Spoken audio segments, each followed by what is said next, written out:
बुलेटिनमध्ये विविध बातम्यांचा सविस्तर आढावा घ्यायचा आहे। सुरुवातीला बातमी परभणीमधून। परभणीच्या मानवतमध्ये कैलास पेट्रोल पंपावर 2 गटात तुंबळ हाणामारी झाली आहे। इंधन भरताना धक्का लागल्याच्या कारणावरून जोरदार त्या ठिकाणी राडा झाला। नंदुरबारच्या शहादामध्ये डिझेल भरण्यासाठी आलेल्या शेतकऱ्याला पेट्रोल पंप कर्मचाऱ्यांनी मारहाण केली, तर कॅश पेमेंट न केल्यानं ही मारहाण करण्यात आल्याचा आरोप शेतकऱ्यांना केला।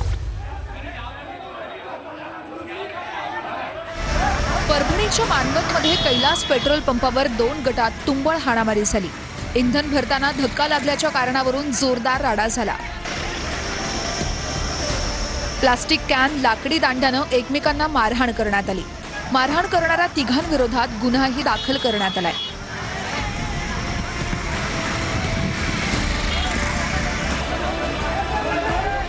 तिकडे नंदुरबारच्या शहादा शहरामध्ये डिझेल भरण्यासाठी आलेल्या शेतकऱ्याला पेट्रोल पंप कर्मचाऱ्यांकडून मारहाण करण्यात आली आहे।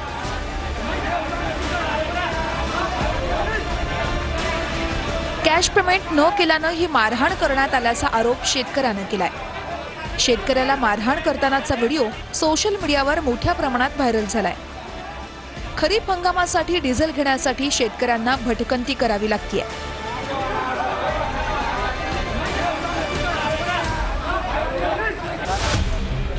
परभणी शहरातल्या गंगाखेड रोडवर असलेल्या श्री पेट्रोलियम पंपावर गोंधळ झाला।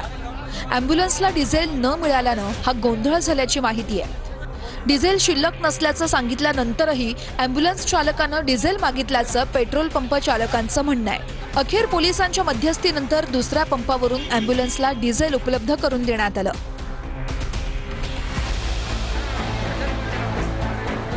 हिंगोलीच्या कळमनुरीमध्ये पेट्रोल आणि डिझेल मिळवण्यासाठी वाहन चालकांना मोठी कसरत करावी लागली आहे। बोल्डा फाटा भागातल्या राजर्षी शाहू पेट्रोल पंपावर वाहन चालकांनी पहाटे 4 वाजल्यापासून रांगा लावल्या होत्या। रांगेत सर्वाधिक संख्या ट्रॅक्टरची दिसून आली।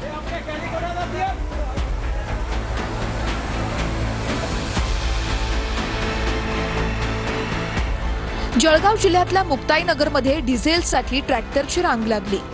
पंप चालकांनी कॅनमध्ये डिझेल देणं बंद केल्यानं ट्रॅक्टरची रांग लागल्याचं पाहायला मिळालं।